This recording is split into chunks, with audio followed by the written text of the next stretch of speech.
জেসো আর modelling paste যে একটা আর্টিস্টের কাছে অত্যন্ত প্রয়োজনীয় একটা জিনিস, কিন্তু সমস্যা এটাই যে এগুলো অনেক এক্সপেন্সিভ। তাই আজকে আমি তোমাদেরকে শিখিয়ে দেবো ঘরে একদম অল্প খরচে কিভাবে জেসো এবং মডেলিং পেস্ট তৈরি করতে পারবা। আর এটার রেজাল্ট বাজার থেকে কিনা জেসো আর মডেলিং পেস্টের মতো সেম। তো হ্যালো এভরিওয়ান, কি খবর সবার? ফার্স্টেই তৈরি করবো জেসো। ফার্স্টে আমাদের টেবিলের সেফটির জন্য কাটিং ম্যাটটা বেছে নেব। এখানে আমি পরিমাণ মতো টাইস পট্টি নিতেছি। এখানে যদি তোমাদের কাছে টাইস পট্টি না থাকে তাহলে ওয়াল পট্টি নিতে পারো, কিংবা চক পাউডার নিতে পারো, কিংবা প্লাস্টার অফ প্যারিস। আর এগুলো তোমরা 100 টাকার ভিতরে কিনতে পারবে 1 কেজির উপরে। এরপর যতটুকু ওয়াল পট্টি নিছি তার 3 ভাগের 1 ভাগ গ্লু ঢেলে নেব। এরপর ঢেলে নেব অ্যাক্রিলিক কালার। এখানে আমি ব্ল্যাক জেসো তৈরি করবো, এই জন্য ব্ল্যাক কালার ঢালতেছি। তোমরা যে কালারের জেসো তৈরি করবো ওই কালার তৈরি করতে পারো। এরপর পরিমাপ মতো পানি ঢেলে নিব। আর এখানে নির্দিষ্ট কোনো পরিমাপ নাই। এরপর একটা স্কেল নিয়ে নেবো এবং সবগুলোকে মিক্স করতে থাকবো। মাঝে মাঝে পরিমাণ মতো পানি দিতে থাকবো। এখানে তোমরা পেন্টিং ব্রাশ ইউজ করো না, কারণ পরে ব্রাশ নষ্ট হলে আমাকে দোষ দিতে পারবো না কিন্তু। আর এটাকে ভালো করে 10 থেকে 15 মিনিট অন্তত মিক্স করবো। তো মিক্স করে শেষ হয়ে গেলে আমাদের জেসোটা প্রায় এরকম ঘনত্বের আসবে। আর এখানে আমি একটা পুরানো পেন্টিংকে মুছে ফেলবো। আর এখানে তোমাদেরকে জেসো ব্যবহার করে দেখাই দিচ্ছি কিরকম কাজ করতেছে। সত্যি কথা বলি, এইটা আর বাজারের কিনা জেসোর মধ্যে কোনো ধরনের তফাতি লাগতেছিল না আমার কাছে। আর যারা যারা অ্যাক্রিলিক পেন্টিং করো তারা তো জানো জেসো আমাদের পেন্টিংটাকে অনেকদিন টেকসই রাখে এবং ফাঙ্গাস থেকে মুক্ত রাখে। যেহেতু আমরা ব্ল্যাক জেসো তৈরি করছি, এই জন্য আমাদের ব্ল্যাক ক্যানভাসও কিনতে পারো না, কারণ বাজারে ব্ল্যাক ক্যানভাসের কিন্তু দাম একটু বেশি।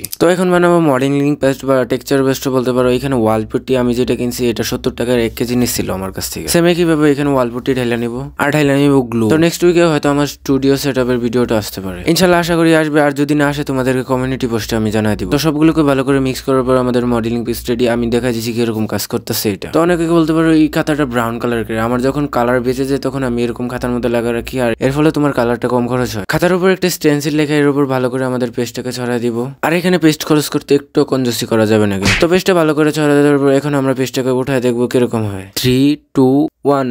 তো মডেলিং পেস্টটা তো ভালোই কাজ। এখানে মনে হয় আমি একটু বেশি পানি দিয়ে দিছি, এই জন্য মনে হয় একটু বেশি পাতলা হয়ে গেছে। তোমরা এখানে একটু কম পানি দিও। ভিডিওটা তোমার যদি একটু উপকারে আসে থাকে তাহলে কমেন্ট করে তোমাদের প্রতিটা কমেন্টে আমি ইনশাআল্লাহ রিপ্লাই দিব। তোমরা যদি জানতে চাও ডিএস বেসে টাকা কোন পাশে তাহলে বাম পাশে ভিডিওতে ক্লিক করো। যদি জানতে চাও আর্টিস্টিক রেফারেন্সের সাথে আমার কোন পেজ তাহলে ডান পাশে ভিডিওতে ক্লিক করো। আমি তোমাদের সাথে এখানে দেখা করছি। তো আজকের জন্য এই পর্যন্তই। আল্লাহ হাফেজ।